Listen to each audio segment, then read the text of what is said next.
Welcome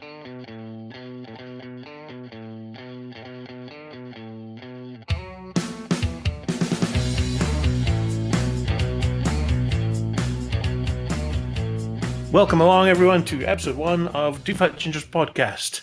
He's Ginger Ali. And he's Ginger Chris, and he's also wrong because this isn't episode 1. Did I say this is episode 21. I get confused. We did that whole potential season 2 thing. I'm season 2 reboot, yeah. But even if it was season 2, I'm not wrong. This would be episode 4. Shh. But Stop it. I'm just confused. Episode 21. Yes, your face is episode 21. This episode can now drink in the United States of America. Goodness me. I know, it's getting old. Something else as well. Yeah. So, what we're going to talk about today? Well, there's a small wrestling event coming up that is on Sunday night. I heard something's happening there. It's G1 something. G1 tournament something. G Spot. I'm talking about WrestleMania 35. Oh goodness, is that this weekend? I had no idea. That's. Did you know that was coming? It's passed me by completely. You'd think they would have mentioned it on the weekly showing. Yeah, it didn't pop up on your newsfeed, eh? No, not at all. Not even a little bit. So we have a smorgasbord of matches. I think there's I haven't counted them, but I read somewhere there's 15 matches confirmed or something ridiculous like that. 15. But at one point, it was looking like it was going to be 18. Yeah, but we're going to count them down now. We're going to do predictions. Whoop. Which will be completely wrong.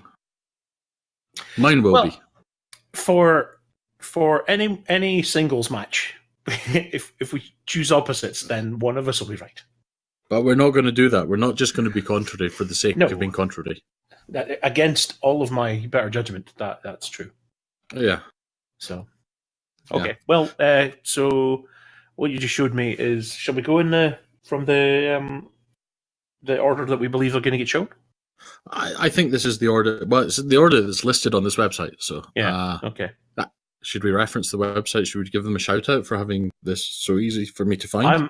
I'm not entirely sure they need it, but go ahead.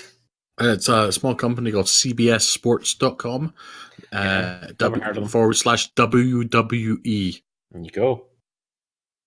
And they've got them listed from the pre-show matches are at the bottom of the page. So if you want to start pre-show, start bottom. I'm guessing they've tried to guess the running order if it's not been formally announced. They've tried to guess the running order, but we know what's on the kickoff. So we knew what was in the kickoff. So I guess the rest is guessed.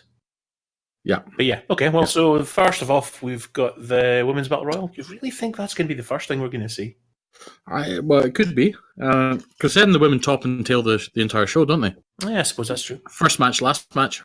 Yeah, true. So this is the not Moolah Battle Royal. Yes, the non Moolah one. Yeah. So who's your pick?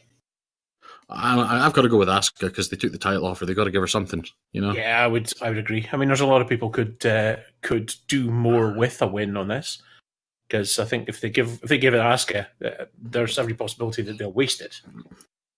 Even having given her that. But to be honest, I only see 2 names in there that I think might maybe get something else. Maybe three names. One of them is spelt. That might get something from this other than Asuka. So that's Sonya Deville. Apparently, according to this website that we just told everyone to go to. So I don't want to soya milk this, but they've made a misspelling there. So Sonya Deville. Woo! First one. So Sonya Deville, Nikki Cross, and I think probably Sarah Logan. I think they all got. There's others in there. Ruby Riott, Mandy Rose could get something, but I think Sonya Deville, Nikki Cross and Sarah Logan are probably the 3 that are slightly different from the rest. Ruby Riott, I guess, as well, but I just don't like Ruby Riott for some reason. Yeah, I do. She's good. I don't know. There's something about her just makes me want to run my nails down a chalkboard. Interesting. I mean, I think Mandy Rose and Sonya Deville are about to go into their own feud. I think. Yeah, I think so. Seen the beginnings for that, unless they've just dropped it, of course, which is possible. But no, WWE never just randomly drop storylines. Sure. Where was Vince this week? Okay, so I think we're in agreement with that one. So next, we've got the Andre the Giant Memorial Battle Royal, which is also a kickoff show. I think they're going to throw it to Braun Strowman because they've screwed the pooch on him, and I think they've got to give him something because he's still got good fan support, so they got to give him something. Has he not won this before? I think so. Yeah. I've got a feeling he has, but I'm not entirely sure. The thing with this is that it feels like the Braun Strowman and the Saturday Night Live guys. It feels like they have their own story going. Well, it's just the celebrity thing, isn't it? There's always a slight celeb angle. But it feels like they have a different story to the rest of the match. Yeah. So I don't really understand what the point of putting them in this match is, putting the two celebs in this match is, if their 3-man thing isn't going to become something else, and the match then left to happen. Braun Strowman has to be in it. 1, because he's got nothing else to do, and 2, because it's the Andre the Giant Memorial Battle Royal, and there is no Big Show and there's no Mark Henry in it. So they need somebody who is a legit giant. Mojo Rawley's won it before. Yeah, no, I'm not saying he won it. I'm saying Strowman has to be in it. Oh, and so just looking for a giant. Looking for a giant. So is Luke Gallows. But I see your point. I just think that Braun Strowman's thing that he had on WrestleMania was the thing with the Saturday Night Live guys. Yeah, I guess here's the thing though. It doesn't matter because they've never ever done anything with the Andre the Giant Battle Royal. It could have been something that was they could have linked it to, you get the big trophy that you then break over somebody. That seems to be the power break. It could also be linked to an intercontinental. How they have the Money in the Bank for the it could be a thing for the Intercontinental or US Championship where you get a shot at the next pay-per-view at that. I mean, the same with the women's. There should be something. There should be something that is a reward for winning these things other than just you won it. I agree. I mean, there's the trophy, but the trophies are awful looking. Yeah. Even the first time I saw the Andre one, I thought, that is just so tacky looking. I don't know what it is with this weird gold-coloured plastic-looking thing that's on the top of them. It's And apart from the fact the women's one looks like a uterus. Wow. I had not noticed that, but I will examine it. It's people are saying that all year. It's like, there's a very good point there. It kind of does. Does the man's one look like a penis? I mean, I know Andre the Giant's on top of it, but is it like a towering knob? No, I don't particularly think so. Okay, and I don't think it. I don't think, to be fair, the women's one I don't think is deliberately looking like a uterus either. That would seem a bit out of character for WWE to go there with it. But, well, with Vince McMahon, you just never know. I was watching a YouTube video. Scenes that WWE would like you to forget, and one of the ones was when Vince McMahon made Trish Stratus strip in the middle of the ring and bark like a dog. Mm-hmm. I don't know why anyone would want to forget that. Well, yes, indeed. Apart from Trish, maybe herself. Maybe, yeah, could totally see that. Moving along.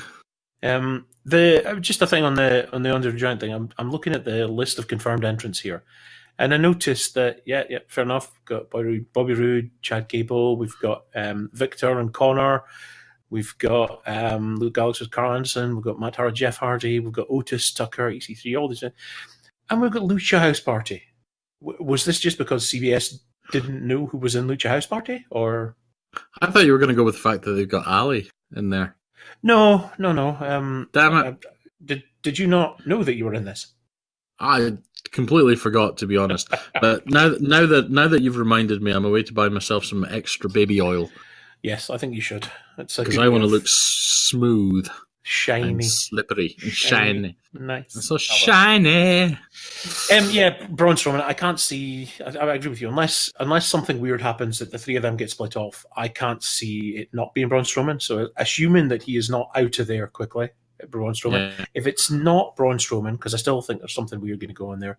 I've been hearing a lot of rumor that what's the name of the guy that came in and clocked Jinder Mahal a few years back?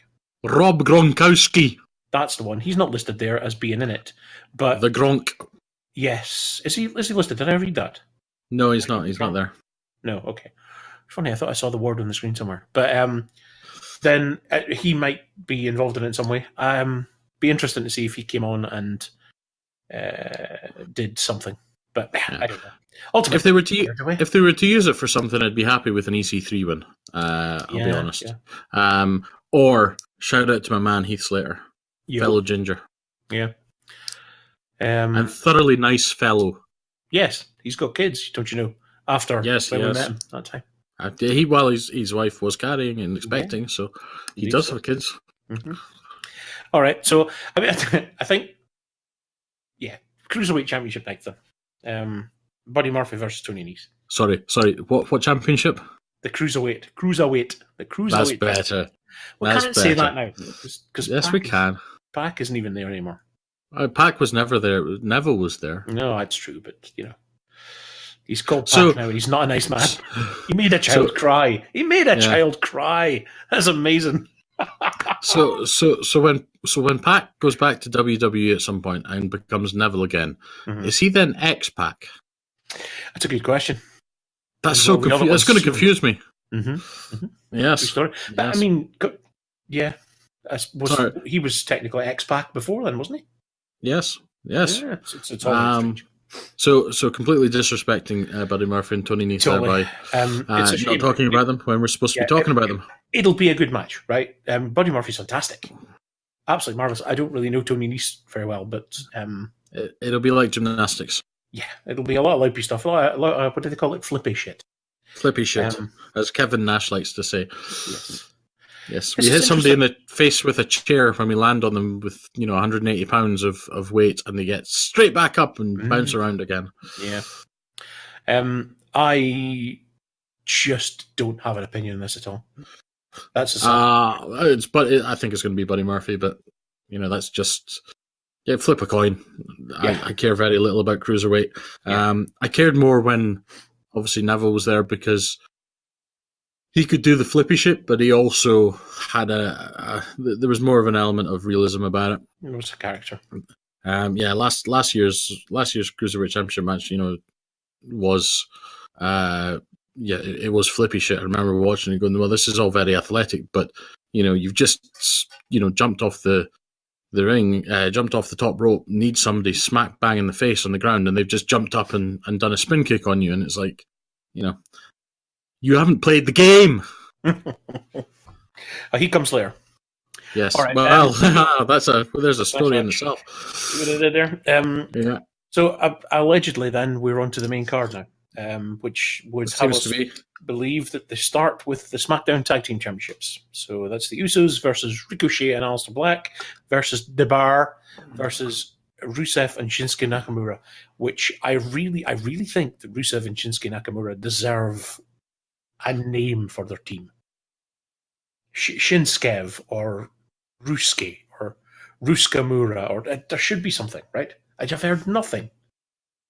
But they were just thrown together as right. So Rusev turned face when he was selling t-shirts, and then they didn't know what to do with him, and then they took the title off Shinsuke and they just kind of tossed them together, which, to be fair, is what they did with the Bar. That's what they did with Cesaro and Sheamus. They didn't have anything else, tossed them together, and they made the most of it. Mm-hmm. They're the best tag team by a country mile in WWE in terms of personality. Random as well.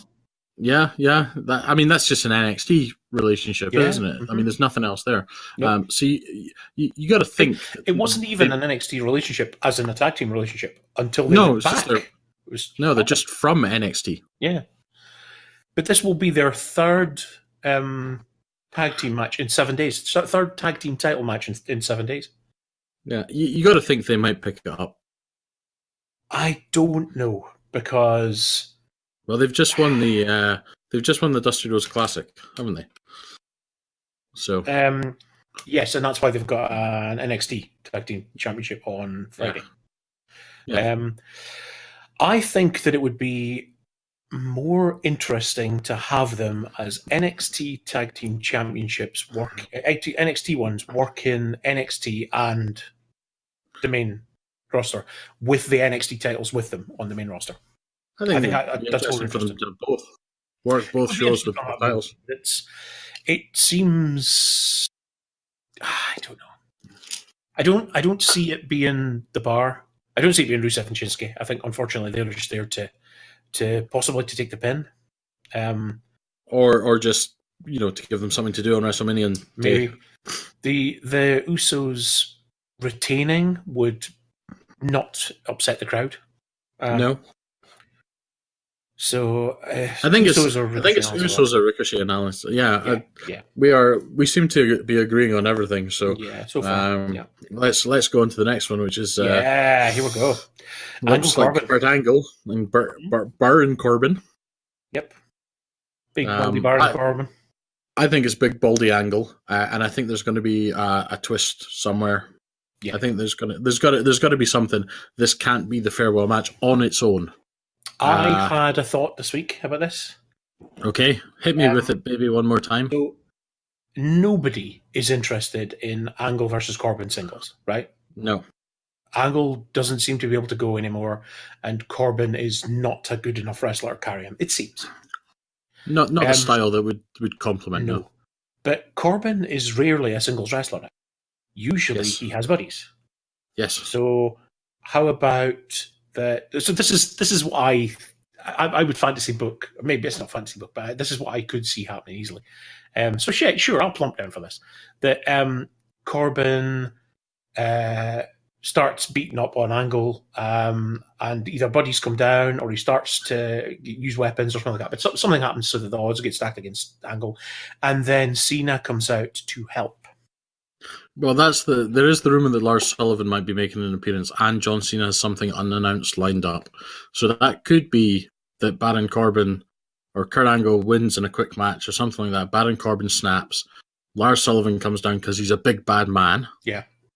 And John Cena then comes down, and then we get some sort of tag match or some sort of kiss off at the end. I'm not sure that we care enough about this to care whether Angle wins. We wouldn't like it if he lost, but I think what he needs to be is standing tall at the end. Yeah, I mean he needs to win. For me, he needs to win. There's no burying of Corbin. So if they do just go with the match, there's no burying of Corbin to have Angle beat you in his last match at WrestleMania. No. It does nothing, no damage to Corbin. It doesn't, but then we don't care. It doesn't do anything for anything. It's a throwaway match, and it's ultimately likely to be a disappointing throwaway match. Yes. I just would like, I completely agree with you, something screwy. But I don't know that we need Angle to have won quickly before all the stuff happens. I think if the match ends in a DQ, and at the end of it, Angle in my suggestion, Angle and Cena are standing tall, everybody still gets the payoff. Yeah. Yeah. Yep. I'll go with you on that, but I think Angle's going to win it. I think whatever match they do, Angle will win. Yeah. Somehow. Enough. So we're talking win or DQ. We're both agreeing certainly that it is not Corbin winning. No, I don't think so. I can't see it. All right. So the next one is Mike the Miz Mizanin. Yes. Versus Shane the Money McMahon. Here comes the money. Here comes the money. Money. Cheddar. I'm going to let you go first this time.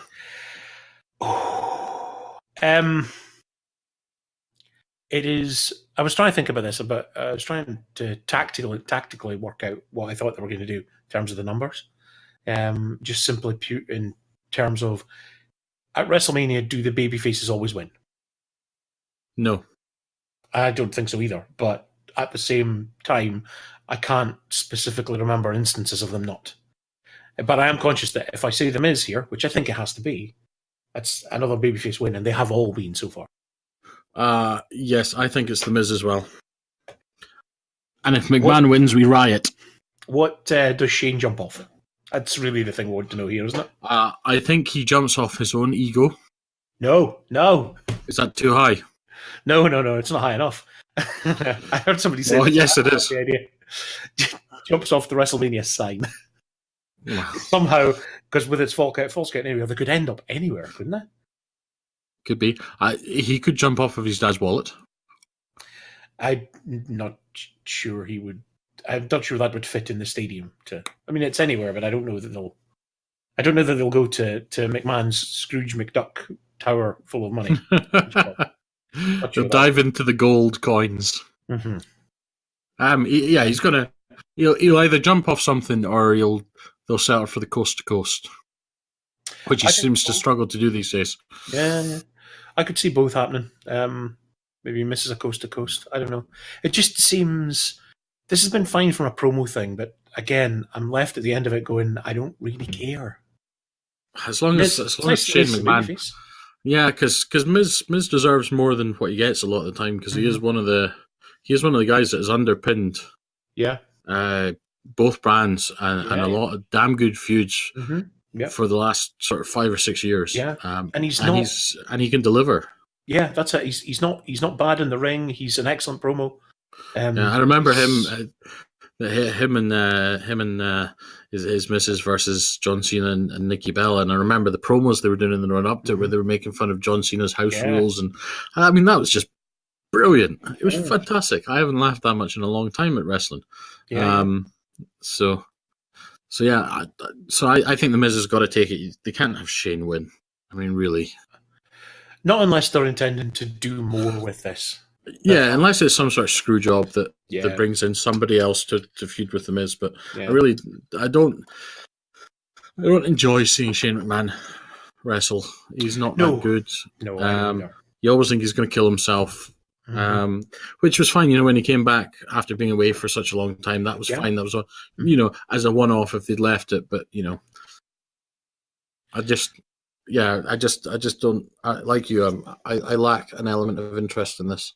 Yeah, and that's been an interesting theme so far, right? With the exception of Kurt Angle, not sure I've cared much so far. No, but we're getting on to one that I care about. Yeah, I guess so. And mostly because they brought back Beth Phoenix. They did, Betty. And I would like to think that her and Natalya take it, but I think that they'll either be Nia Jax and Tamina, or it'll be Sasha Banks and Bayley standing tall. It'll be one of those two. I'm maybe going to put my weight behind Nia Jax and Tamina just because they need it more than anyone else in that match. They're the two most underutilized. I hope that wasn't a body shaming joke. Oh no, not at all. Good, not at all. No, I think they need they're underutilized, and I know that there's stories about Nia Jax being maybe a little sloppy in some of the things she does, and people don't like it. But just like the minus side of wrestling, they need those monsters, they need those unstoppables, because those unstoppables create a star when somebody stops them. Yeah. They need that here as well. I have a feeling that Betty is back for Mania. Yeah, that's what I think as well. I think she's back for Mania, so I don't think it's them.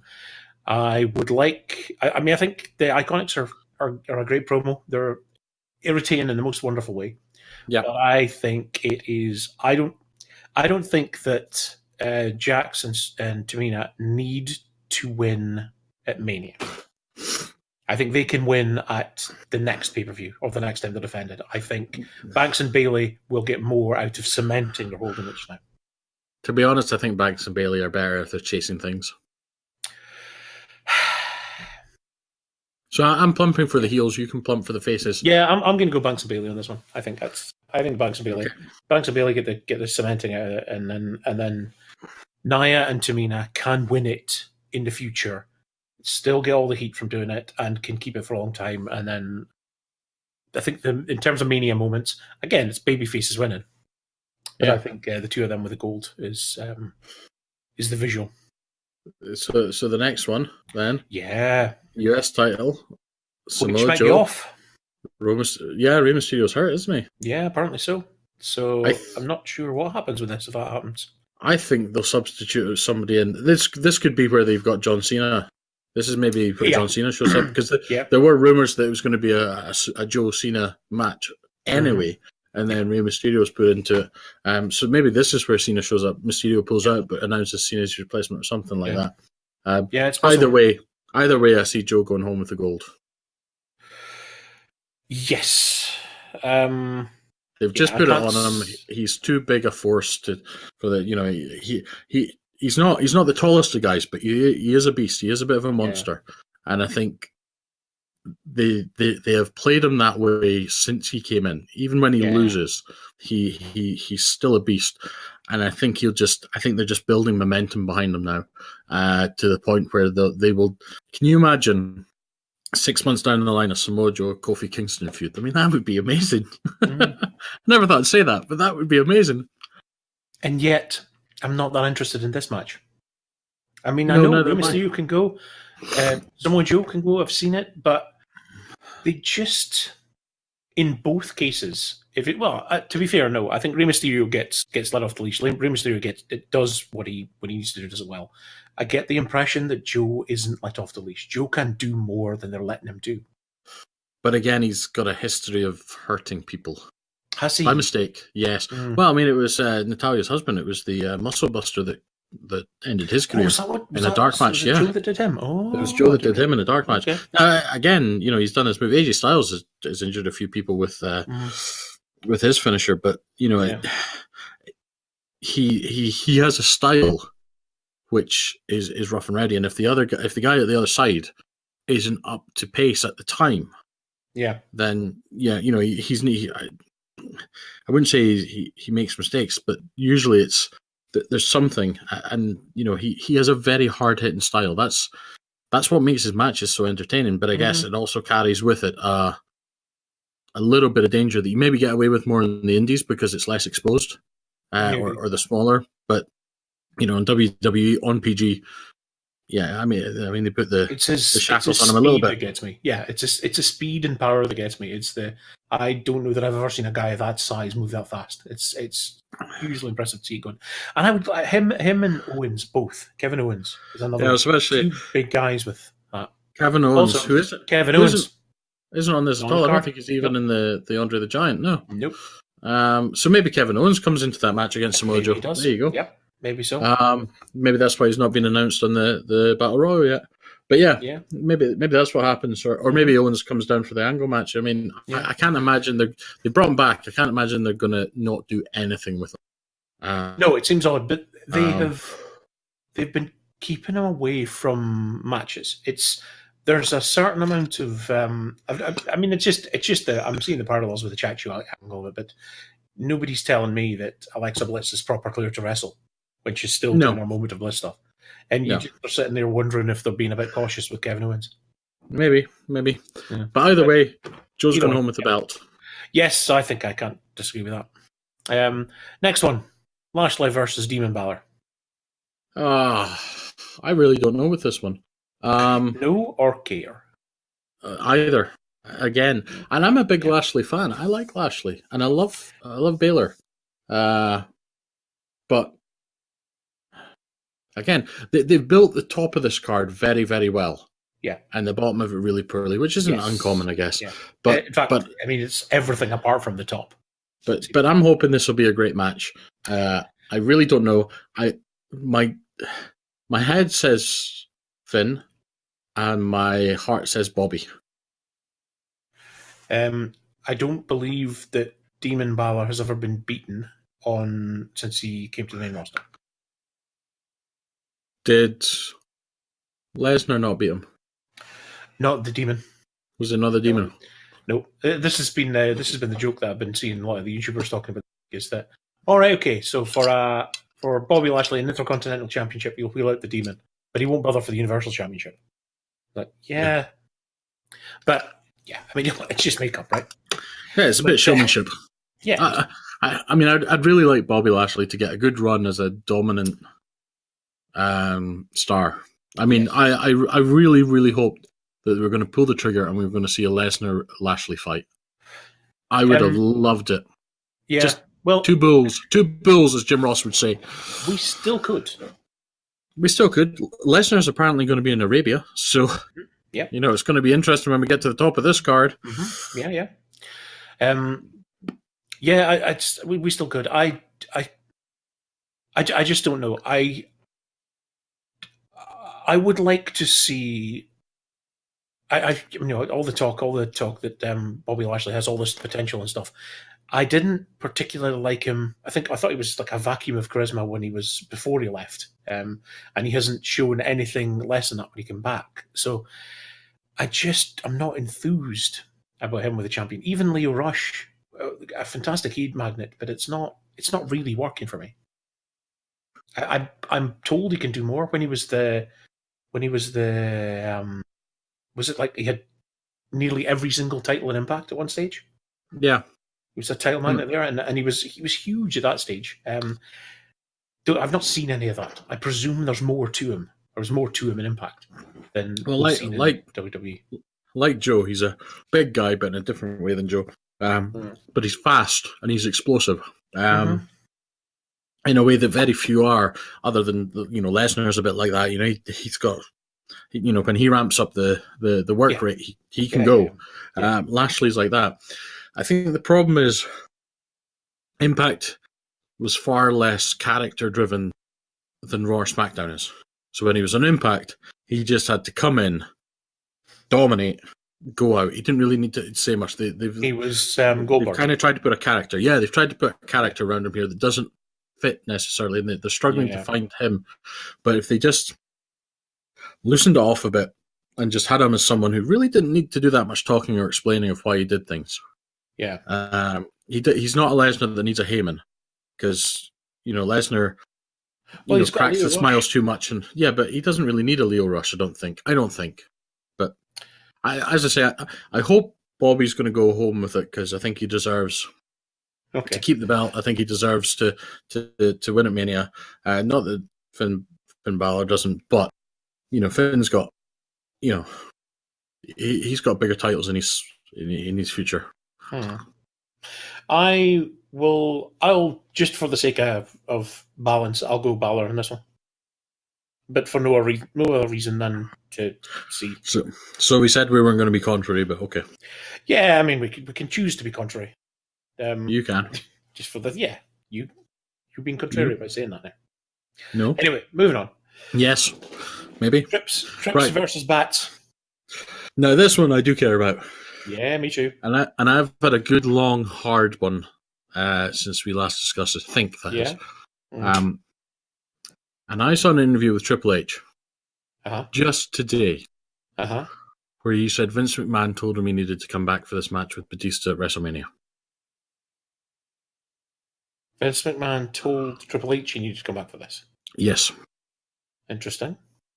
I think Batista's going to win it now. And I think it will be... you think about it, it is of all the matches you're going to have now for Triple H to end his career on, his in-ring career, this is not going to be a more perfect one than this. Even Randy Orton, he's never beaten Batista,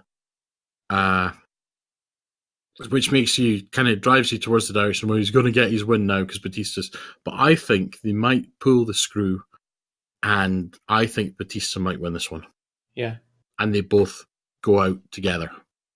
And you're going to get that moment like you did at Mania a few years ago with Shawn Michaels, Taker, and Trips, where they, the end of the golden generation or whatever they called it, the end of an era, but between Batista and Triple H, but not before DX gets involved. So you think Michaels will come down and interfere? Michaels, Road Dogg. I don't know whether Billy Gunn will because he's part of AEW, but they're being inducted into the Hall of Fame. So you've got DX induction, then a Triple H Batista match, and then you may then get the Randy Orton coming down to be on Batista's side. But if his match is truly coming next, they're not going to do that. If this is the running order, they're not going to do that. But yeah, I can see them. I can see DX being involved, and I can see Batista winning this. I might be wrong. I'm thinking with my wouldn't this be a wonderful moment type thing rather than any common sense or anything like that. Yeah, this is what I raised last week. I kind of, as I was saying to you, he's suffered at his age. I mean, that's an awful thing to happen to him. He's pec torn or something like this. It's shocking. I think I agree with you. I think this is going to be the shock of the evening. But I don't think he's going to stay retired. I think he might. I think he like Shawn Michaels. I don't know Shawn Michaels came back for one match, but I mean it took a lot of money and a lot of push to get him there. Yeah, for sure. Like Shawn Michaels, he cares too much about the business, and his reputation. And to be fair, Triple H doesn't have to have. He doesn't have to be an active combatant to have an in-ring career. Or be slightly physical sometimes. Yeah, I mean that's the thing. He will still be more than capable of taking a bump, and he's likely to remain an on-screen presence for quite a long time. So, yeah. So we're in agreement. I mean that's what I want to happen. I think so. Yeah, because I think it would be a great. I mean that's going to be one of those WrestleMania moments. Mm-hmm. Yeah, I if agree. that happens. I don't know how they do the finish. I don't know how they do the walking out thing you're talking about. Again, I think it, but I don't know how they do that because this has been pretty impassioned stuff so far. I don't know how they climb down for that after a fight. So was Triple H, Undertaker, and it's that kind of mood. It's very easy when two big sweaty men have been going at it for a while that they can show some mutual respect. They've got to do it through the match, haven't they? They've got to win the respect of each other through the match. Yeah. That will therefore be a pretty big match. Yeah, I hope so. That's not going to be 8 minutes and done. That's 15, 20 minutes of a match. Yep, it's a pretty big deal for Batista, who hasn't been in the ring for a long time. Yeah, but he's got all the training. Because they send him. He can go down, and I don't know whether he has, but down to NXT. I know that Beth Phoenix has been training at a wrestling school that she runs with Edge or owns with Edge or something like that. They've got places they can go and some of the raw stuff. For sure. And Batista was never a technical guy anyway. I mean, he's a knock him down, drag him out, slugger type. But think of the level of it's more for the level of cardio that they're going to need to do a 20-minute match. It's if that's not something that he has been training hard for, he's going to struggle, I would say. However, that being said, I'm just needlessly picking reasons why it might not happen. I'm with you. That's what I think should happen. I would like to see it happen. I think there's a good chance that it will. So, yeah. Yeah, I'm going with my heart, not with my head. Yeah. Yep. All right. Shall we move on? Yeah. The phenomenal one. The phenomenal one versus out of nowhere. Yep. And I'm going to go out on another limb here and say Randy. Really? Yeah. I've got AJ for this one. It's another one that, you get further up the card, they're quite good. They could go both ways. Up until the main event, which is a given, I think. And this is another one that I would like to see end. I'd like to see the match tell a story. I'd like to see the mutual respect thing done in the match. And at the end of it, there's a handshake, which will be funny because it's Randy Orton's hands. But no, you see, I don't. I want Randy Orton to be spitting venom at the end of this. Okay. I want him to be the Viper. Because going forward, especially if they give the belt to Kofi, venomous heel Randy Orton is the perfect first opponent for Kofi. The perfect antithesis of Kofi, who is dug from the bottom up, faced every adversity. They've played the race story card on it. So they've really shown him coming through the adversity in a different way than they showed Daniel Bryan all those years back. They've shown that he's been held down because of various different things, given questionable gimmicks. Because I think that's why Randy should win. I think that's why Randy might win, because you then contrast that to Randy Orton, third generation, everything offered to him in a golden platter, hooked up with Triple H when he first started in a completely platonic way, I believe.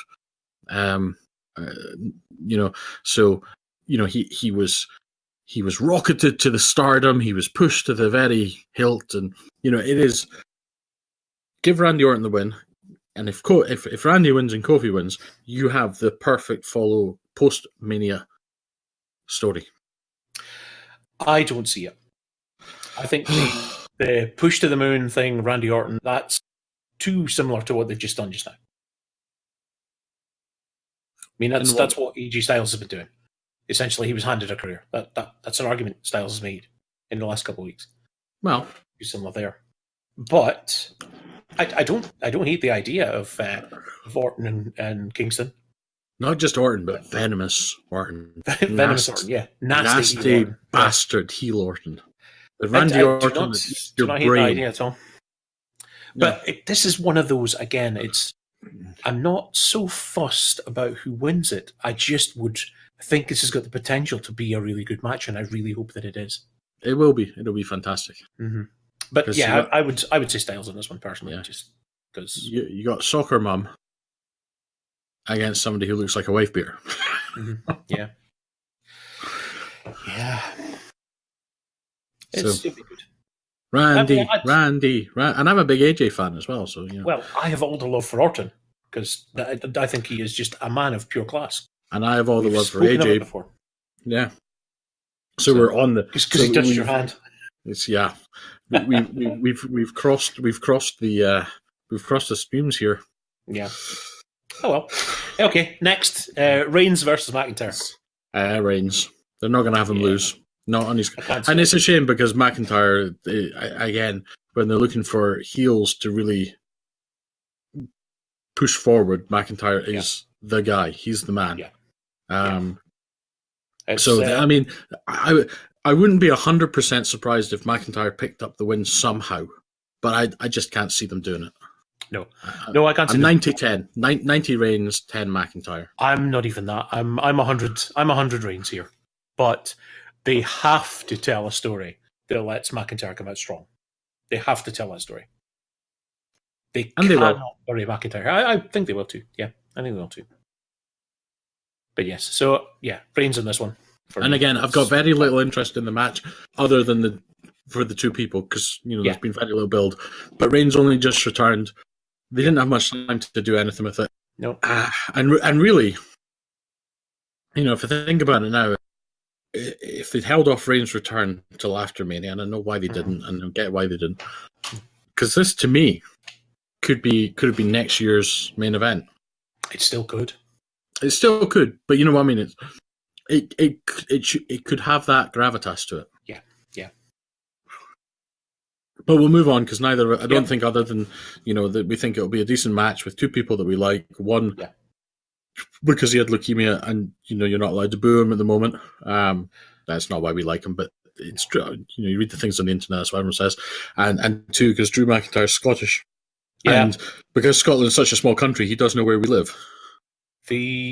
What was that? What was that I heard? We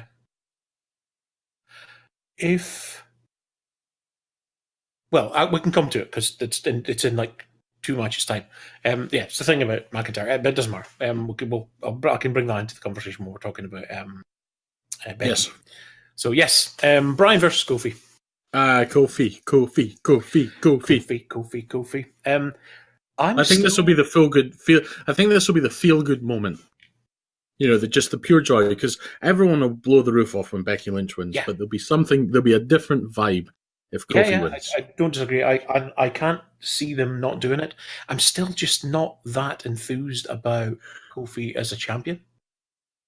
Something about it is just, I don't know. I think, again, Kofi as a champion, with all the things that throws up with the New Day's future, with the potential matchups at a top level with some of the opponents that he's had great matches with. And I think he's just got that. I think it's nothing lacking in it's just because we know that he was kind of a last minute replacement for Ali. The story has felt a little more rushed than maybe it would have for it to have been perfect. And I think I'm just feeling that about it.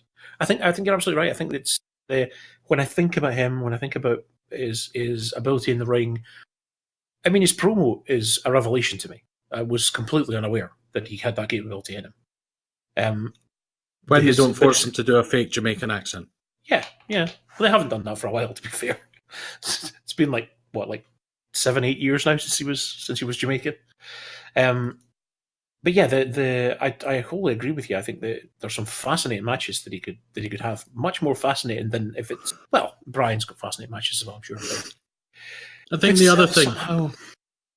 other thing about this is one side of the coin's too familiar, and it's the Vince McMahon trying to take away your opportunity because you're a B+ player. And I get why they're doing it with the Daniel Bryan being the champion on the other side and yada. But it just felt a bit, it just, and again, because it was rushed, but they did the same with Daniel Bryan. The idea wasn't for him to win at 30 originally. Yeah.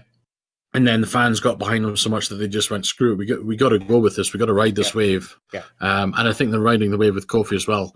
And hopefully they'll ride it all the way to him raising the hemp title above his head. Yeah. That was touched on it last week. I think that's one of the reasons why I struggle to see Daniel Bryan losing it, is because he's only just made it the hemp title. It seems to actually introduce a new belt, and is this his first defense of it? No, Kevin Owens. Oh, that's right, Kevin Owens. Yeah, but it's his second. Yeah, it just feels it's not enough time has passed with that being the belt, because there would be no real reason for Kofi to keep it. Well. But who knows? Who knows? These people, when they can pull their fingers out and do it, these people can craft amazing stories, and we'll just have to see. But I'm guessing Vince knows at the moment. I'm not sure he does. From everything even so far, there's an awful lot of last minute changes and stuff going on. Yeah, I can't imagine that Mania's not mostly locked down now. And but I mean, Mania's, you've usually got a skeleton Mania in place in like November. Yeah, true that. It's like in the last fortnight, this has changed significantly. It feels very fluid, and I still could see something happening. I could see something screwy happening in the night. Yeah, but I would again heart with this one. Kofi Kingston, with you, completely agree. He should. I can't see a better time for it to happen. I can't see any point in holding off doing it now and waiting for a little bit down the line. It seems pointless. Yeah. So yes. Next one, penultimate, Lesnar versus Rollins. Now, I thought Rollins up until yesterday. I thought Rollins, and now I think Lesnar. I think Rollins still. I think Lesnar, because he's apparently going to Saudi Arabia in June. Yeah. And there's no point in him going there without the belt. Because they don't have enough appearances out of him to build up a proper bloody story. No, so, I think they could just have him do a thingy match. Well, again, he's a big enough name. Yeah, but the Saudi Arabian authorities seem to have a big enough influence on what they kind of want to see. That I think they'll keep the belt on him, and he'll lose it in Saudi Arabia. God, maybe. I hope not. That's where I think they're going now. Given my feelings about WWE and Saudi Arabia, I really that will genuinely sicken me. Well, I still want it to be Rollins, but they've teased us with this so often that I just am defeated to the point where I think that even though it's obvious that Rollins should pick it up, and it's obvious that this should be the end of Lesnar's run. It's not going to be, I don't think. Yeah, I think it is. I think it's going to be Rollins, but I don't necessarily think Lesnar is going away. I wish he would for a while. Maybe, but I think it'll be Rollins. The one thing that I thought was strange was, I mean, it's usually a pretty standard rule that go home show before pay-per-view. Babyface gets his ass kicked. Yeah. Yeah. Or essentially the winner at the pay-per-view is getting their ass kicked. And Lesnar got his ass kicked. Rollins was the one standing tall at the end of it. It seemed odd. Yep. So we'll see. But I'm still going with Rollins because I think they're done with Lesnar as the title holder for now. I think it feels like the right time to do it. How many times have we said that, though? I mean, I feel like I've been saying that since... I think I've been saying that since like 2004. Mm-hmm. It feels like. I think that they're... I don't believe it was their intention to put it back on Lesnar until Roman Reigns was his leukemia diagnosis. Possibly not. That was a reaction. But they didn't have to. With the amount he's been around since Reigns was out, they didn't have to give it to Lesnar. No, they could have given it to anybody there, but I think because he's not been there. It hasn't added any prestige or value to anything. It was a knee-jerk reaction. And a stupid one. Well, Vince. I'm not disagreeing with that necessarily either. Vince, you big caca poo poo. Yeah. Head. But I think Rollins with this one. But we'll know by Monday. So yeah. And the main event, now that we know it's winner take all, whoever wins is the champion of champions. Mm-hmm. I still don't think they're going to merge the titles. No, agreed. And one of the reasons why is the more I was looking into it, the Fox deal doesn't start till October. So there's no point in doing anything like that just now. But I guess this, if as expected, and let's not talk about it too much because we did spend 4.5 hours. We did, yes. If, as expected, Becky Lynch picks up the win. Mm-hmm. And for the character that she is at the moment, whether it's just her natural personality, for the character that she is at the moment, it's actually not. It would actually be good booking. Yeah. Yeah, I think so. Because I think she'll thrive off of it, and she'll lift. She's lifted this feud. If this was Ronda Rousey Charlotte Flair as the winner, as the main event, I would be fairly disinterested. Other than knowing that it was going to be a decent match, but I would have been like, come on, it's this is Brock Lesnar all over again.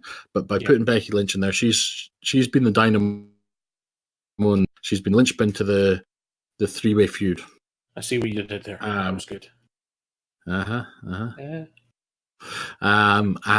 I think she's going to pick up the win. I think she's going to pick up both belts, and I think it's going to be a real interesting ride going forward.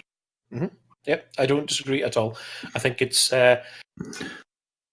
we would, under other circumstances, we might think that giving the belt to Charlotte to have her immediately drop it was stupid, but I think given where it's going to end up, nobody's going to care.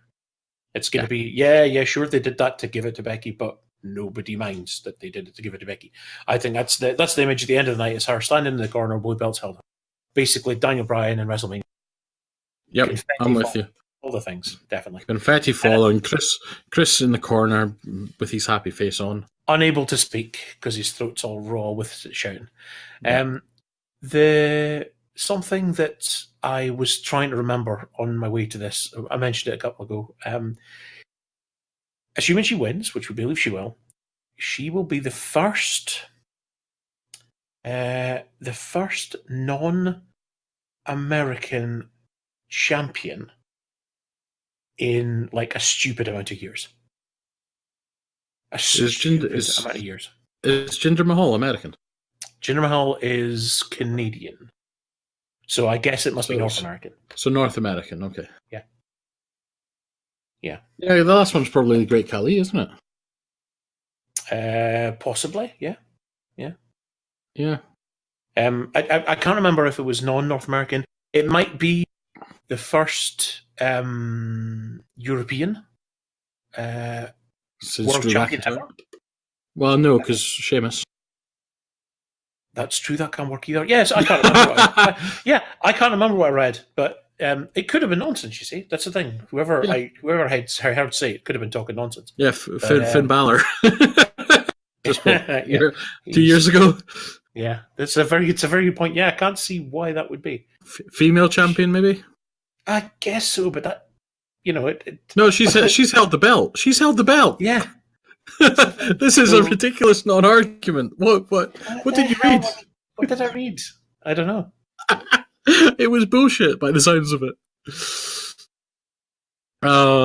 That's made me laugh. That's put a big smile on my face.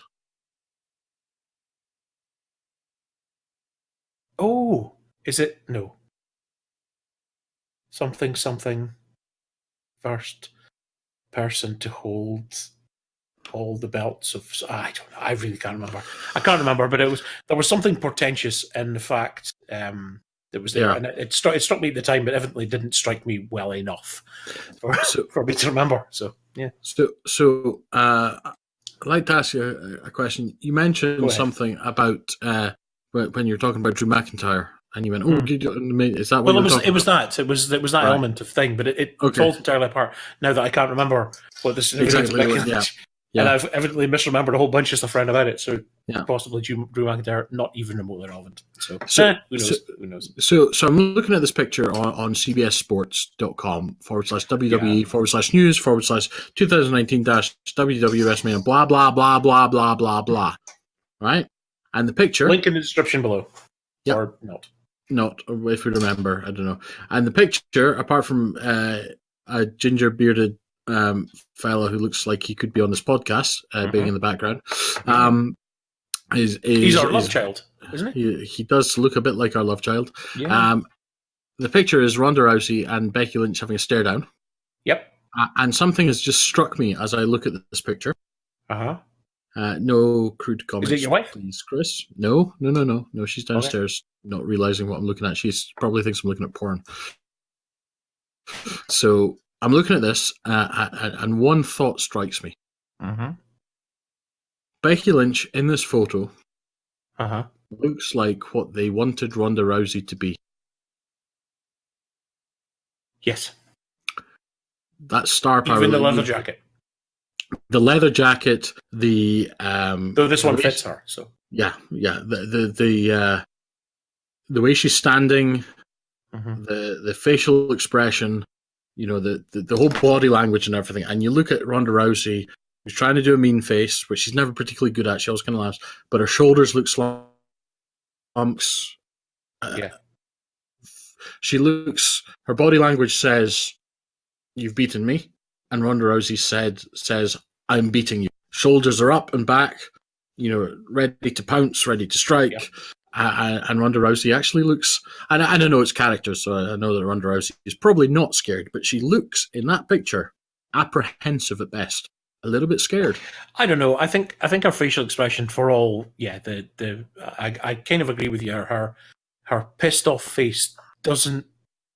I mean, don't get me wrong. I wouldn't mess with her. Hell no. But no, her pissed off face never looks.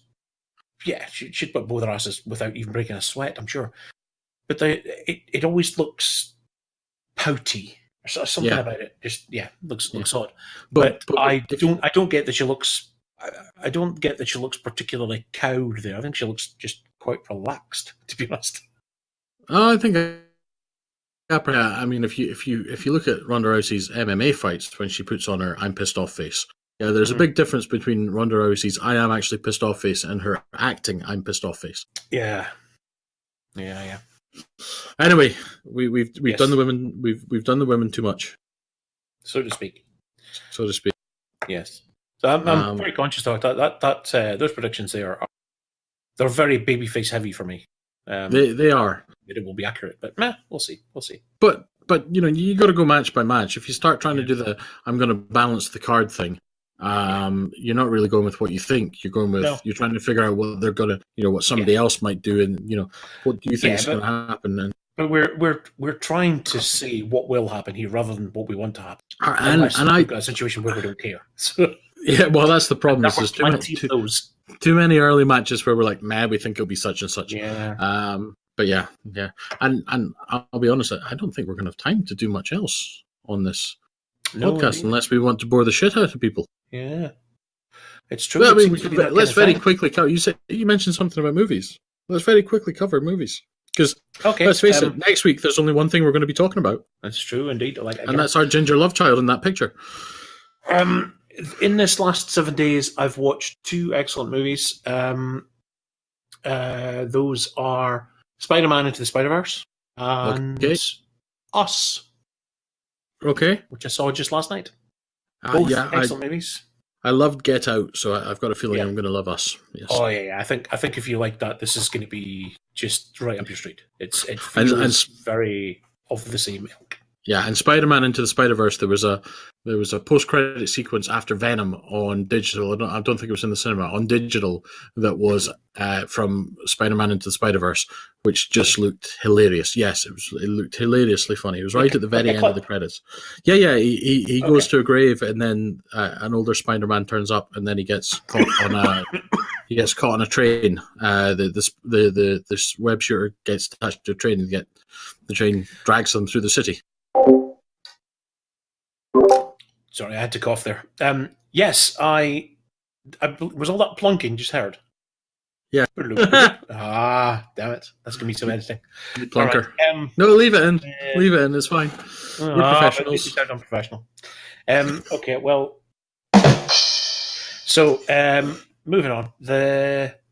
Yes, that's a scene from the movie and is very funny. I personally thought that the first maybe that first half of that movie was fantastic. It ultimately, the whole of the movie it's stylish as all hell. It is beautiful, absolutely. Lots of different animation styles brought together. Yeah, it's what a comic book movie should look like a comic book. It's gorgeous, really, truly gorgeous. But it does ultimately in terms of the story, in terms of the action bit of it, it's a bit like most comic movies do. They're like, well, yeah, it's all right once it gets into that. Yeah. But it's the stuff outside the big fight scenes and stuff like that. It's truly spectacular. The first half of this movie, the bit almost before the kind of inevitable biting of the spider, or even that bit, and the initial discovery of what's happened and things like that, it's just exquisitely done. Just so good. Really, really funny. Good. And it's on my list. So yeah. Well, we're catching. And as I say, us very, very much in the same vein, I felt as Get Out. Very, very similar thing. Witty, not quite what you expect in a lot of ways, but you're left at the end of it. There's just a certain joyousness. It doesn't seem a bit like Get Out. It's a serious enough film and everything like that, but there's an element of lightness of touch to it. Yeah, that I really liked. It feels like it shares a strand or two of DNA with Joss Whedon's Cabin in the Woods. Okay. Good. There's just a certain amount of exactly. It's a certain amount of lightness there as well. You're expecting a serious horror film with all the grimness and blah blah, and then it's like not really. It is if you look at all the individual bits. But there's a certain coming together of it. It's just a little bit lighter, and there's a vein of dark humor. Yes, it's maybe just the humor. You're just left with a somewhat joyous experience at the end of it. Just you're glad you saw it. So Good. As well. Well, so, yeah. you mentioned 3, and that's 2. So what was the third? Oh, the third one was the one that I didn't speak about last week, which was Triple Frontier. Oh yes, yeah. Which I'm guessing now you don't want to mention much because you saw 2 good films. Well, it wasn't that it wasn't a good film. It's just it was. It felt to me it was a little confused. 2 very different movies, and one of them I thought was really good. Like the first part of that movie sets up like it's going to be this kind of heist element thing, and there's going to be a lot of elements of like your Predator and your aliens about it, which I like all those things. We'll get not aliens and Predators, but the whole movies, that sort of the sort of army, the squaddy group of people sort of thing that you get from those. You think it's going to be a movie with that, so like Ocean's 11 with Predator, with the buddy element of Predator or Alien. So that's kind of what you think you're going to get. And then partway through, it sort of becomes something else and seems to get bogged down in its own angst a little bit. Mm-hmm. They do some stuff, and you're like, well, I was liking this character before, and now I don't particularly care, and that's a shame. And it seems to happen to them all. And I don't know if it's deliberate. Maybe that's the thing. Maybe I'm missing a point, but it just kind of felt I would have enjoyed a film that was all the first bit more than I enjoyed that. So there you go. Well, I watched the film. Was it a good film? Can we hear a review of it? I don't know. Not yet. I haven't done the review of it yet because I still don't know what I think of it. And I'm also torn because it has a wrestler in it, but I'm not sure if it counts as a film with a wrestler in it because of the wrestler who's in it. I saw this. I saw this question being asked. Yes. Was this person a wrestler at the time they made the film? I believe they were just starting. Yes. Then I say yes. It's a film with a wrestler. I'm slightly torn on that one, but yeah, no, I watched Mile 22, which is Mark Wahlberg with Peter Berg. Peter Berg's the guy who directed him in like Lone Survivor and Deepwater Horizon, and the one about the Boston Marathon bombings, Patriots Day, I think it's called, or something like that. It's a cheerful movie. Then. All three are good films. All three of those are good films. And this one was, I think, but man, the characters, you just fucking hate them. But you're supposed to really dislike them. But it makes you wonder, or it makes me, with my very black and white brain, because you know me, I don't like shades of color. I like black and white. Everything is one thing or the other. I have no depth whatsoever. If I don't like the characters in a film, how can I like the film? But actually, it was good, but also I didn't like the characters, so I don't know if I liked it. I'm so confused. I do need to do a podcast about this to figure this one out. I was trying to figure it out without the podcast, but I'm going to need to. So what we just had here is a little bit of a spoiler. Yeah, I'm going to ask you. I need somebody else to have seen it.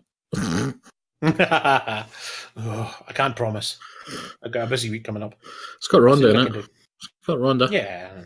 And it's got her from The Walking Dead. And it's got John Malkovich in it. Oh, I like him though. He's good. Yeah, I like him. And he's a quirky character. But not. Well, no, he's a quirky character, but not a quirky John Malkovich character. Okay. And Mark Wahlberg is brilliant, but I just wanted to bitch slap him all day. It's probably one of his best performances, but what a dick. And I don't mean that as in I saw a porno movie with him and what a dick. I mean, what a dickhead. I've got some issues to work through. You do. Yeah, try and work through them. Anyway, this is now a monster podcast. Unless I'm able to edit out run it as it is, because we covered some good ground. Yeah, totally. Just some stuff's going to get edited out. You best believe some stuff's going to get edited out. You see, it always does. I throw this up like a motherfucker. The like you're swearing, for example, like I get it. You can leave it in for the first one, but cut out the second sweary word. That wasn't necessary. Oh, I see. Okay. Yeah, the first one was completely necessary. Yeah. But so on that then, I guess we thank you for listening, everyone that listens. If you make it this far. If you'll make it this far, yes, indeed. Well done. If you make it this far into the podcast, go onto Twitter @2fatgingers and leave a comment saying, "I made it to the end. You owe me an hour of my life back." Hashtag. There you go. We could do a hashtag. Hashtag wasted hour. There you go. Yep. I'm going to say we're going to get 2. I'm going to say, one from you and one from me. Something like that, yeah. Yeah, totally. Yeah. Good. Right.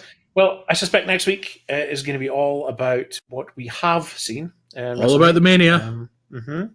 Maybe other stuff. I don't know. I might watch some of the other things that are going on the weekend. Everything apparently is available in Fight. So I might have a look and see some of the other indie stuff. Sounds quite good, some of it. The only indie I like is Indiana Jones. Indie, bad dates. There we go. All right. Next week then. Bye, everyone. Bye. See you all next week. Bye.